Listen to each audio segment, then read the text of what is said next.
Un système de pompe arrière, voilà, verrouillage, déverrouillage, très souple. Voilà.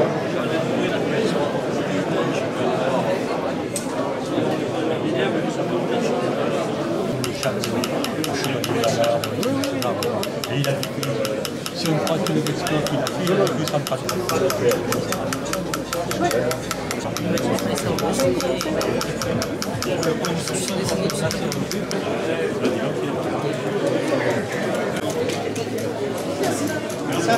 C'est Simon Lee. Très joli. Il y a un flige, ça fait des dessins. C'est pas moi qui fais les lames, c'est des spécialistes de forge, plusieurs modèles. J'ai essayé d'associer la nature brute d'une corne de bélier, c'est un bélier d'Afghanistan. Ah, moi le copain il m'a filé en me disant que c'est... Ah ouais. Sur le pick-up, son vache est un peu petite. Tu veux que tu avais là tout à l'heure?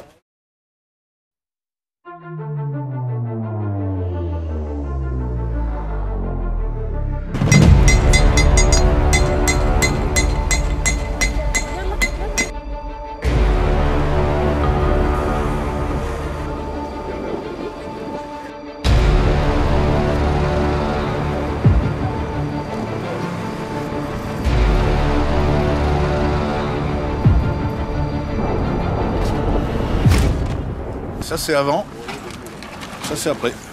Alors attendez. Un petit morceau de ça. Les forgerons sont des grands enfants. On joue à la pâte à modeler. Ça, on va arriver à ça. Ah oui, oui, ça c'est fini là, il ne restera plus qu'à le poncer. Ah d'accord. Faire les émoutures bien pour le tranchant. À égaliser un petit peu là, tout ce qui est là. Et puis mettre un manche.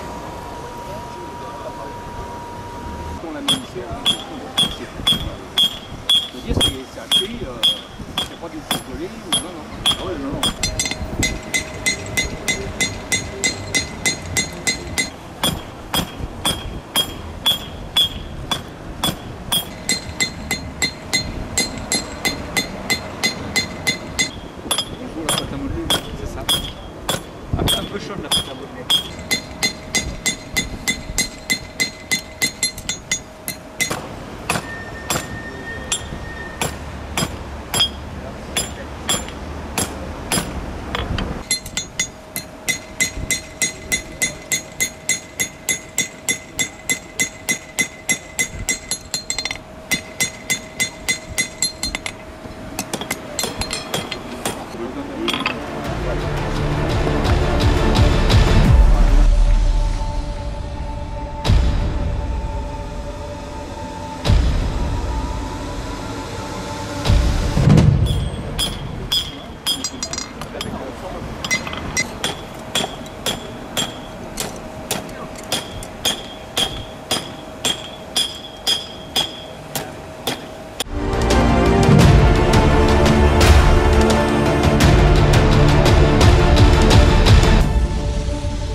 Une bigorne ronde, une bigorne carrée, des angles, etc.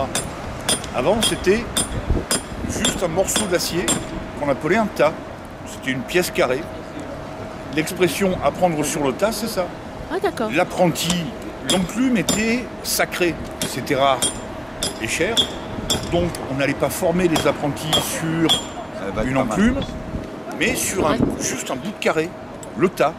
Et donc l'apprenti apprenait sur le tas avant d'avoir l'autorisation de travailler sur l'enclume.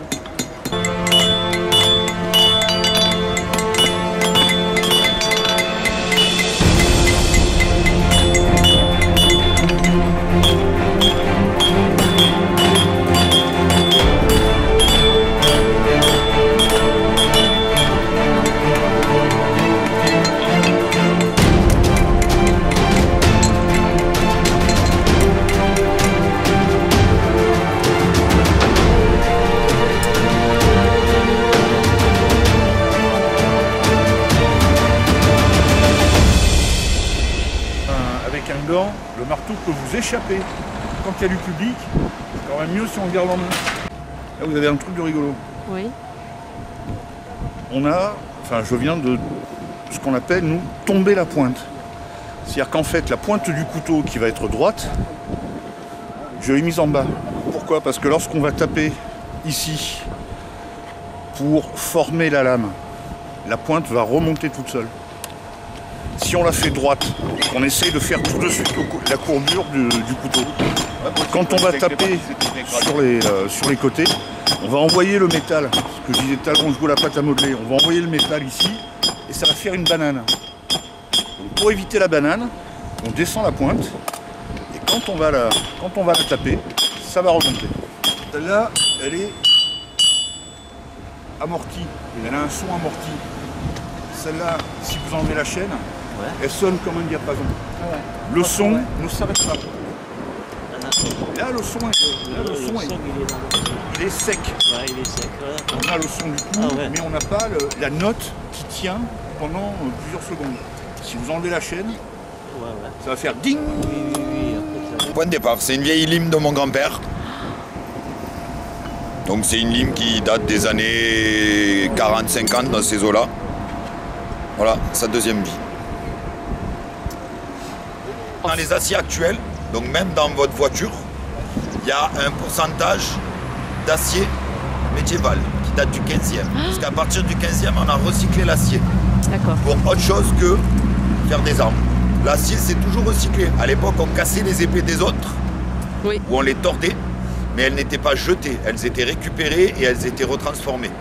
Exact. À l'heure actuelle, on peut estimer que dans un acier, quel qu'il soit, on a un pourcentage qui est minime, mais d'acier du 15e siècle.